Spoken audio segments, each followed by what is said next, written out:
Hello guys, நம்ம மதுரையிலேருந்து எங்கடா போயிட்டீங்க அப்படின்னு பார்த்தா நம்ம ராமேஸ்வரம் போயிட்டுருக்கோம். ராமேஸ்வரம் போகிறதுக்கு முன்னாடி நம்ம அதியமான் பீச் போயிடுவோம் அப்படின்னு சொல்லிட்டு அதியமான் பீச்சுக்கு வந்தோம்.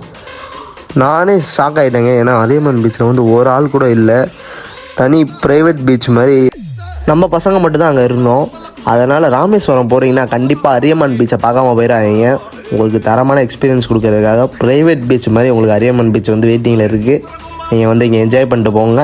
அலையும் அந்த அளவு அதிகமாக வரவே இல்லை, கம்மியாக தான் வந்துச்சு. உங்களுக்கு குளிக்கவும் சரியான பிளேஸாக இருந்துச்சு. சரி, அதியமான் பீச்சை காட்டிட்டு இதில் குளிச்சா கண்டிப்பாக பசிக்கும், எங்கே போய் சாப்பிட்றது அப்படின்றது நீங்கள் கேட்பீங்க. அதுக்கும் நம்ம கூட ஒரு ஸ்பாட் இருக்குது. ராமேஸ்வரம் வரீங்கன்னா கண்டிப்பாக இந்த பிளேஸை நீங்கள் ட்ரை பண்ணி பாருங்கள். ஏன்னு சொல்கிறீங்கன்னா பார்த்தா நார்மல் கூரை கடை மாதிரி தான் இருக்கும். ஆனால் டேஸ்ட்டு உங்களுக்கு குறையே இருக்காது, அந்தளவு உங்களுக்கு டேஸ்ட்டாக இருக்கும். இந்த கடையை கண்டிப்பாக ட்ரை பண்ணுங்கள். இந்த கடை எங்கே இருக்குதுன்னு பார்த்தீங்கன்னா நம்ம தனுஷ்கோடி என்ட்ரன்ஸ்லேயே சத்யராஜ் மீன் சாப்பாடு கடைன்னு போட்டிருக்கோம். அங்கே விசிட் பண்ணி பாருங்கள். இது பெய்டு ப்ரொமோஷன் கிடையாது. நான் என்னோட ஜென்யூன் ரிவ்யூ தான் நான் கொடுத்துருக்கேன். சாப்பாடு ஒர்த்தபிளாக இருக்குங்க. நண்டு, இறால், மீன் குழம்பு எல்லாமே நாங்கள் வாங்கி சாப்பிட்டோம். தரமாகவே இருந்துச்சு. இப்போ நாங்கள் நண்டு சாப்பிட்டுட்ருக்கேன். நான் இதுவரையும் சாப்பிட்ட மீன் சாப்பாடுலேயே இங்கே தான் தரமான சாப்பாடாக இருந்துச்சுன்னு நான் நினைக்கிறேன். நம்ம பசங்களும் ரொம்ப என்ஜாய் பண்ணாங்க சாப்பிட்டுட்டு. நான் இதுவரையும் சாப்பிட்டதே இல்லைடா அப்படின்ற அளவுக்கு அவங்க என்ஜாய் பண்ணாங்க. அவ்வளோ நல்லாவே இருந்துச்சு. நீங்கள் கண்டிப்பாக ட்ரை பண்ணுன்றதுக்காக நான் அந்த விலாக போடுறேன். கண்டிப்பாக ட்ரை பண்ணி பாருங்கள். முக்கியமாக சொல்லணுன்னா ஹோட்டல்னால் உங்களுக்கு கண்டிப்பாக தேவைப்படுறது உபசரிப்பாக தான் இருக்கும்.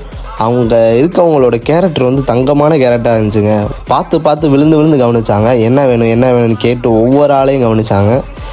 அவங்க கேரக்டர் எனக்கு ரொம்ப பிடிச்சிருந்துச்சி. பாசமாக நம்ம கிராமத்து ஆளுங்க எப்படி இருப்பாங்களோ அந்த மாதிரி கேரக்டர் பாசமாக இருந்தாங்க. நம்ம பசங்களும் எல்லாம் என்ஜாய் பண்ணி சாப்பிட்டானுங்க. இறாலும் நண்டும் சாப்பிட்டோம். அல்டிமேட்டாக இருந்துச்சுங்க. நாங்கள் சாப்பிட்டதுலேயே பெஸ்ட்டு இறால் நண்டு இங்கே தான். இதே மாதிரி தரமான சாப்பாடுலாம் எங்கே கிடைக்குன்றது உங்களுக்கு தெரியணுமா? நம்ம சேனலை சப்ஸ்கிரைப் பண்ணி வச்சுக்கோங்க. இனிமேல் இந்த மாதிரி தரமான கண்டென்ட் தான் நான் போட போகிறேன். இனிமேல் நம்ம மதுரையிலையும் தரமான ஃபுட்டெல்லாம் எங்கே கிடைக்குதுன்ற போட்டுக்கிட்டே இருக்க போகிறோம். மதுரையில் மட்டும் இல்லைங்க, எந்தெந்த ஊரில் என்னென்ன சாப்பாடு நல்லாயிருக்கோ அதே நம்ம விலாக் எடுத்து போடுவோம். நம்ம சேனலை சப்ஸ்கிரைப் பண்ணி வெயிட் பண்ணுங்கள். நம்ம ரிட்டன் வரும்போது நம்ம தான் கார் ஓட்டிகிட்டு வந்தோம். நம்ம பசங்க எல்லாருமே தூங்கிட்டானுங்க. இப்போ இது காட்டுறேன் அப்படின்னு பார்த்தீங்கன்னா, நம்மளால் முடியாதுன்னு ஒரு நபர் சொன்னார். ஒரு நாள்லாம் நீ ஓட்டுறியா, அப்போ நான் வரவே இல்லைடா அப்படின்னு சொல்லி பயந்துட்டு வீட்டில் இருந்தான். நம்மளால் முடியாதுன்னு சொல்லும்போது அதை பண்ணி காட்டுறதுல இருக்க கிக்கே வேறுங்க. அதனால தான் இந்த வீடியோ நான் போட்டேன். அடுத்து ஒரு நல்ல வீடியோ சந்திப்போம். By guys.